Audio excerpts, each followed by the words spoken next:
So basically what I'm going to discuss today is about Malta investment migration, the investment migration programs that the Maltese island have to offer. First, a few words about our company. Our company, CSV Group, has been based in Malta since over 30 years within the financial service industry, regulated by the Malta Gaming Authority, Malta Financial Service Authority, the IIP agency, obviously, and the Commissioner for Revenue, MRVP, amongst others. We hold license number 13, over 200, in order to process IIP applications, MRVP applications, and so on. Within our CSV Group, we hold the branch of Vacancy Center, which is our recruitment arm, Reaches, where this month we have opened our third Reaches Center in the island. And obviously Malta Sotheby's International Realty, which is the luxury estate for luxury real estate advisory for high net worth clients. This actually represents the holistic approach that to professional services and private clients that Mr. Tony Summit and our current CEO, Mr. Michael J. Summit, had since inception. Basically, that view of a one-stop shop vision and holistic approach to professional services. Our services basically relate to private clients, investment migration, real estate, obviously, relocation, shipping and yachting, corporate services, company formation, auditing, tax and accounting, and obviously tax and legal, where we look into tax planning, risk and compliance, and finally regulated industries, where we are quite strong in what respects iGaming, financial services, blockchain, and fintech. In terms of our team, obviously myself as your investment migration advisor, Michael J. Summit, our group CEO of CSV Group in Malta, and Frankie Kakia, which is our managing partner for CSV Legal and head of regulated industries. But basically, at the end of the day, what it is Malta, a little bit of a country overview about the Maltese Islands, and the Maltese Islands because they are Malta and its sister island called Golso. In the middle, basically, we also have the island of Comino, it is called. So basically, a little bit of a country overview. For those who are not acquainted with the Maltese Island, we have a population of around 500,000 inhabitants. We are part of the part of the EU, the Schengen area, and Commonwealth. We're strategically located in the middle of the Med, between North Africa, Europe, and the Middle East. And actually, 3 different languages are spoken: English and Maltese, which are the official languages, but also Italian is spoken, and this is due to all historical reasons. Basically, at the end of the day, we're very close to Italy, as you're going to see here in this this little picture. We are 1.5 hours from Sicily. It is quite a great place to be. Obviously, 1.5 hours by boat. We are 3 hours from London, 4 hours and a half from Moscow, 7 hours Dubai, 10 hours Beijing, 9 hours New York, and stuff. So, I mean, at the end of the day, it is a great place to be and a great place to structure yourself. We're close by as well to Cyprus, around 3 hours, if not mistaken. But at the end of the day, we'd like to give you some data about Malta and the gross domestic product of the past 4 to 5 years. Malta its growth has been quite steady. Last year, it grew around 5.3%. This year was going to grow for around 4.7%, but obviously with COVID-19, things that were all tumbled up. But it has a good outlook in terms of recovery, as we're going to see later. But it has always been growing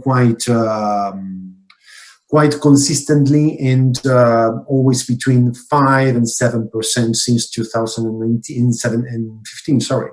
At the end of the day, we also look here. We're going to be looking at the real estate market, and during all this time, during these 4 or 5 years, there has been a price increase, but at the end of the day, where it is important to know. I mean, house prices in Malta raised, had a double-digit growth over the past 2 or 3 years. We are looking at an average of almost 17% in 2018 and approximately 11% in 2019.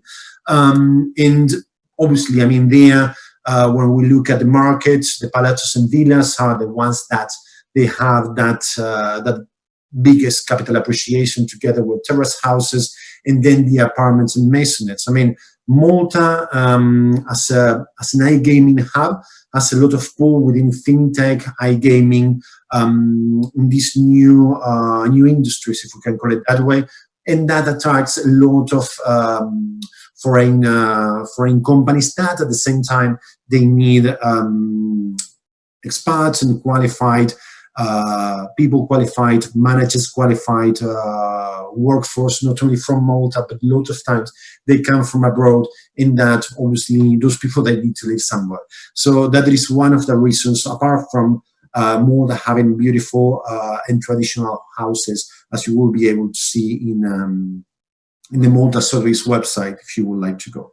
But there's another part, in terms of right now we're in a in a post-COVID-19 era, and I think they were looking at not only how it has been, but how it has been the COVID-19 response and how it is going to look. I mean, right now we're looking at less shrinkage, which is basically less minimizing of the economy rather than growth for this year due to the economical effects of the COVID-19 pandemic. And the COVID-19 response of Malta, it has been very promptly, has been done very, very fast, faster than other countries like for citing one, Spain.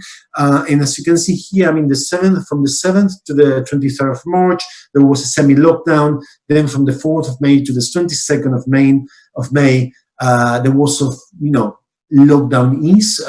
Some non-essential business they started to open, and from this month, 1st of July up to today, all basically destinations are opened at the Malta airport. So the travel bans are lifted, and that will represent, a start to the Maltese economy, which is extremely important, because obviously tourism, it is a very important industry within the Maltese islands.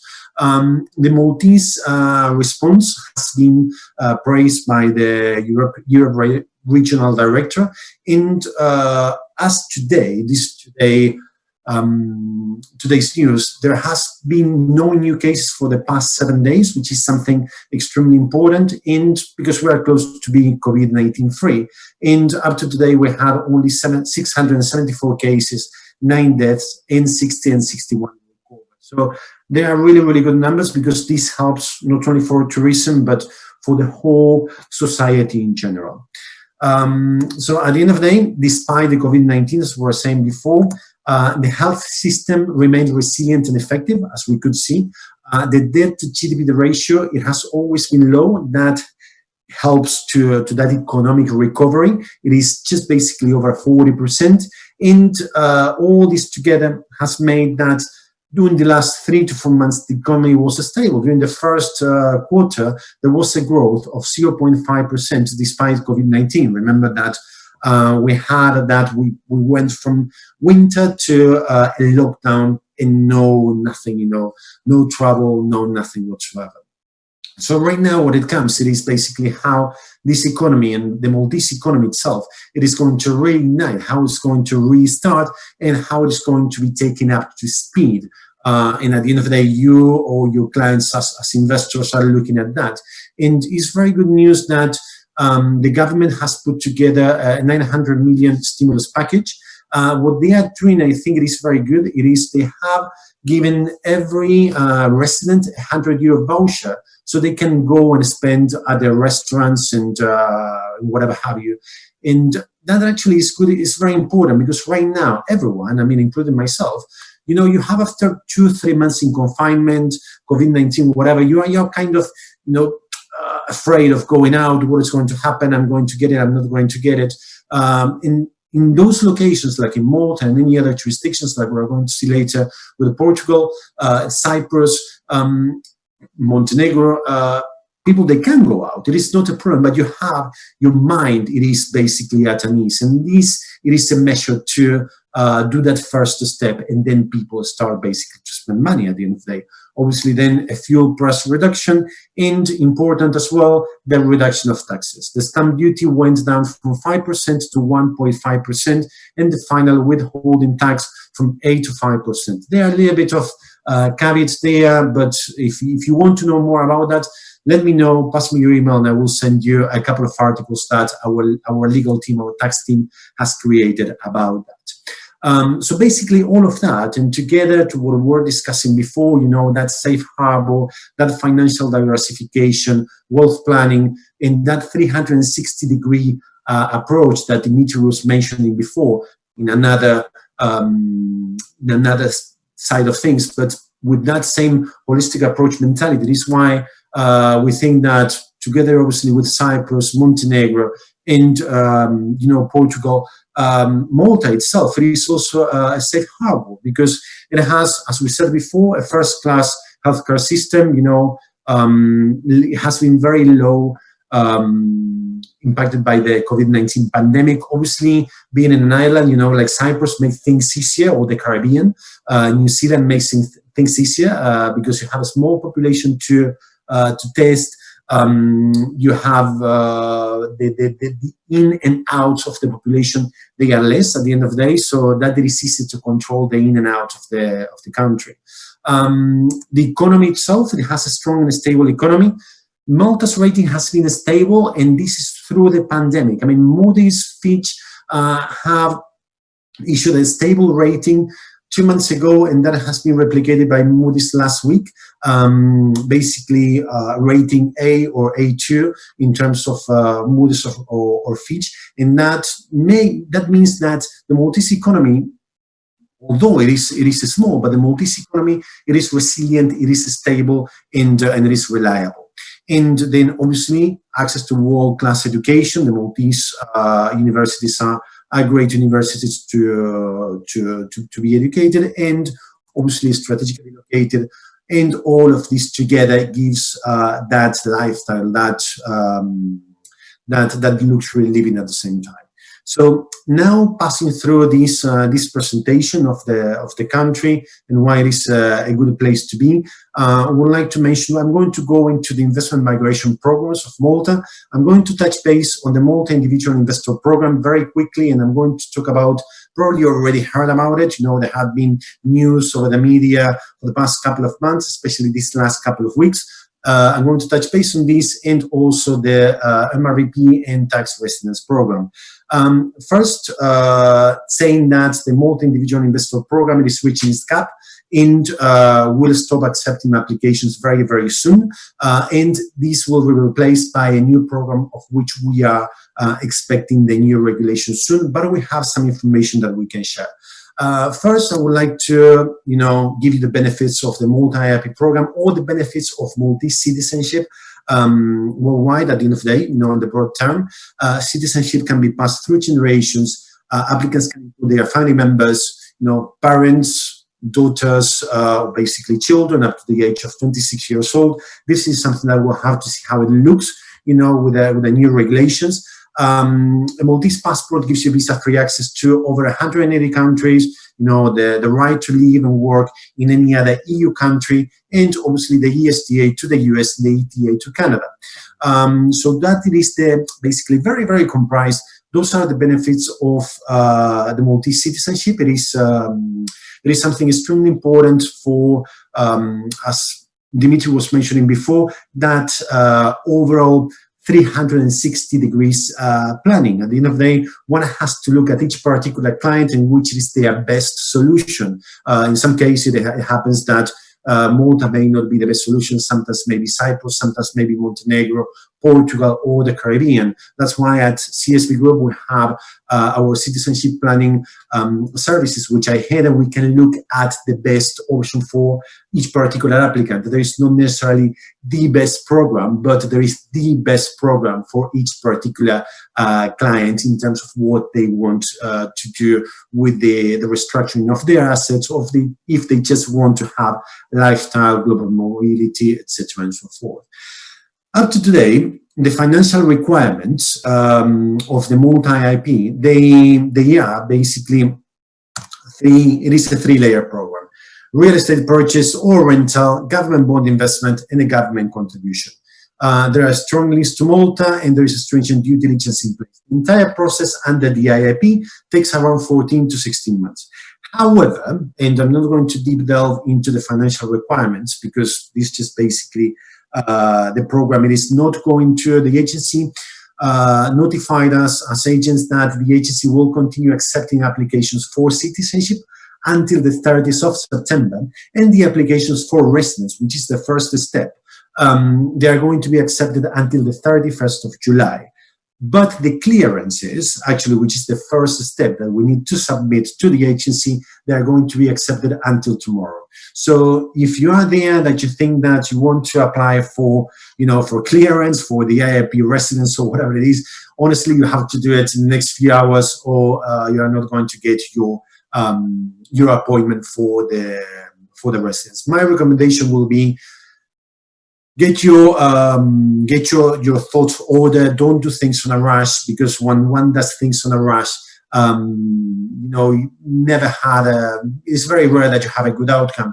The clients that were applying for residence, during this week and the past couple of weeks, that they are onboarding with us, they are clients that have been discussing this for the past 3 or even 6 months, and they are taking action now. So if you are thinking on the Malta citizenship, for other clients, we are basically looking at preparing, their due diligence, their KYC, those AMLs that Dimitri was saying before. We're starting to look at that into today for the next program, or perhaps any other option that they will be looking at. What do we know up to now about the Maltese program? It is that, as we said before, it is going to end because it is reaching its cap. A new program from September onwards, from the end of September, actually October, it is going to be in place. We are waiting for regulations, but we know 2 or 3 things. In terms of the financial requirements, they are the heaviest changes, together with the residency requirements. It is going to look more as a residency to citizenship program. So basically, applicants will have 2 choices. The first one is to apply for citizenship after 12 months of residency in Malta, or apply for citizenship after 36 months or 3 years of residency in Malta.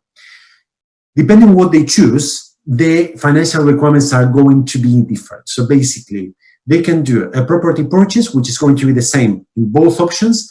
That property purchase, instead of being of 350,000 euros, it is going to be of 700,000 euros, and if it is a rental, it's going to be 18,000 euros. The government contribution, if it is citizenship, it is applied after 1 year of residence, it is going to be of 750,000 euros for the main applicant, with additional fees for the dependents. And if citizenship is applied after 3 years, the contribution is going to be of 600,000 euros. The government bond investment, it is scrapped, so it's not going to be there. And the due diligence, the heavy part of due diligence, it is brought from citizenship stage to the residence stage, so basically at the beginning. So all of these basically brings, it says to me 2 or 3 things.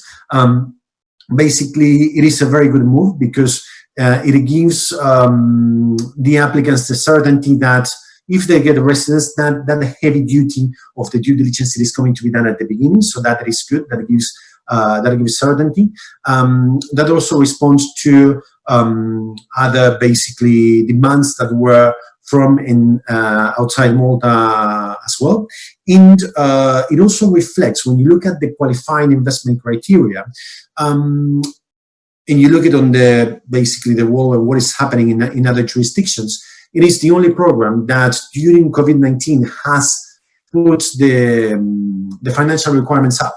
I mean, you look at other programs, especially in the Caribbean, through the donation option, and they are going those financial requirements down.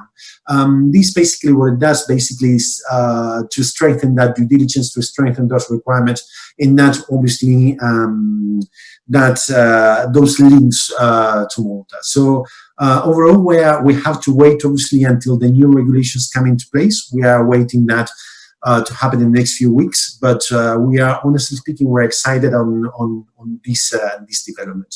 So stay tuned. And as we did before with our opinion about how the Malta IIP after September would look like, that in terms of the financial requirements, we nail it there. We are going to be informing you which are going to be the steps in order to get multi-citizenship. Saying that, and just a few words on the Maltese Golden Visa. The Maltese Golden Visa, I like to call it a mini IIP because it requires as well 3 different type of investments. The Maltese Golden Visa, it is a residence program. It is not like the IIP. It is pure 100% residence, and the applicants, they need to make a purchase of a minimum of 270,000 euros in Gozo or south of Malta, or 320,000 euros in the rest of Malta. It also can be a rental of 10,000 per year or 12,000 euros. There is a government bond investment requirement of 250,000 euros. That also can be financed, and a government contribution of 30,000 euros plus 5,000 euros of parent dependents, and this includes an application fee. Very important to note here that the investments are to be kept during 5 years, after which the residence permit can be renewed. There is a minimum annual income required that has to come from overseas of 100,000 euros, and or a minimum capital of 500,000 euros. It is quite important to know that some of the benefits of the Malta MRVP program is that you can include family members. There is no age restriction here. Obviously, they need to be financially dependent on the main applicant, and parents and grandparents of the main applicant or a spouse can be included. The processing time, it goes between 6 to 8 months, and the residence card is valid for 5 years. Another benefits is that this is completely remotely done. So there is a remote processing and submission of the application. There is no need to travel until the approval, and the investment does not need to be made until the approval has been obtained. So actually that means that there is no capital at risk. So what do? We start working with your applications. We submit it to the unit. The unit, they do their due diligence. The application gets approved. You have 30 days to show that investment in Malta, and then you have to come into Malta in order to take your biometrics so the residence cards are issued.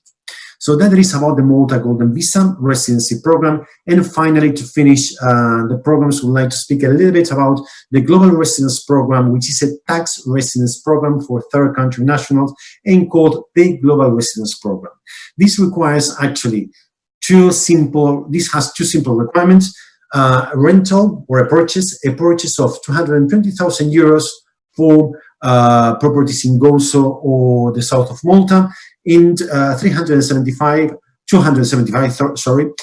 there's a mistake there, 275 for the rest of Malta, and a rental of 870,000 euros in Gozo or south of Malta, and 9,600 euros per year in the rest of Malta. There is an application fee of 6,000 euros or 5,500 euros, depending where that it is located. And this is an application that is submitted to the Commissioner for Revenue and gives you actually the following benefits. And those benefits is that you can include family members, and here it is broader, the definition. Here you can include spouse, stable relationships as well. Obviously, you can include parents and grandparents. You can include also siblings, dependents under 25-year-olds, and domestic staff. So it is quite interesting for those high net worth individuals that want to have Malta as their base and to have a special tax status that actually it is of a 15% with a minimum tax of 15,000 euros per year, and on a remittance basis only. There is no Malta tax on capital gains realized outside Malta, even if received in Malta, and there is no residency requirement. So in order to have this special tax status, which it is issued by the Commissioner for Revenue, this special tax status based on a Maltese law, applicants do not need to live in Malta, but they cannot be tax residents in any other jurisdiction, basically. They cannot live in any other jurisdiction for more than 183 days. So for those clients which lifestyle is, traveling around, children here, children, they are parents in Moscow, children studying in Europe or in the Americas or whatever it is, and they are traveling worldwide. This can be quite a good solution for a non-shore tax residency within the European Union that gives residency in Malta, because applicants will be able to apply for a residence card where they will be able to live in Malta, no restrictions, with Schengen visa-free access. The first card is issued for 1 year and the subsequent ones for 2 years. So basically those are some benefits. The benefits are, as we said before, same as with the Malta Golden Visa. There is a remote process and submission of the application. We compile the documents required. We have partners in Moscow that can assist with all what is translations, apostille, and data heavy stuff. We have partners in Moscow that we work with them. They will get the documents done and in order. There is no need to travel for you until the approval, and the property investment does not need to be shown until the approval. And with all the multi-investment migration programs, you can start renting. And once you get acquainted with the multi-islands, when you get acquainted with the real estate market and you feel more safe and sure, you can swap and you can change from that rental to a purchase. You can basically rent. You can start owning your own property as well. So that is done. I mean, how we can help you? As we said, we have partners on the ground that can assist you with all the documentation and so on. We give unbiased, customer-centric, and personalized advice. As we said before, we advise on Malta. We also advise on a vast array of other citizenship and residence programs. So if Malta is not the case for you, we're going to look at other options. We give a holistic approach to private client services, because if you choose any other continental, EU continental golden visa, for example, we can assist you with the whole process as well, legal and real estate. And obviously we have qualified lawyers within our team in CSV Group, and obviously qualified real estate associates in Malta for the real estate side. So I will be happy to take any questions that you have from now. Anything that you may need, please contact me. You can find me on LinkedIn, WhatsApp, Telegram, WeChat, and Skype, or contact me directly on my email or my phone number. So thanks very much, everyone.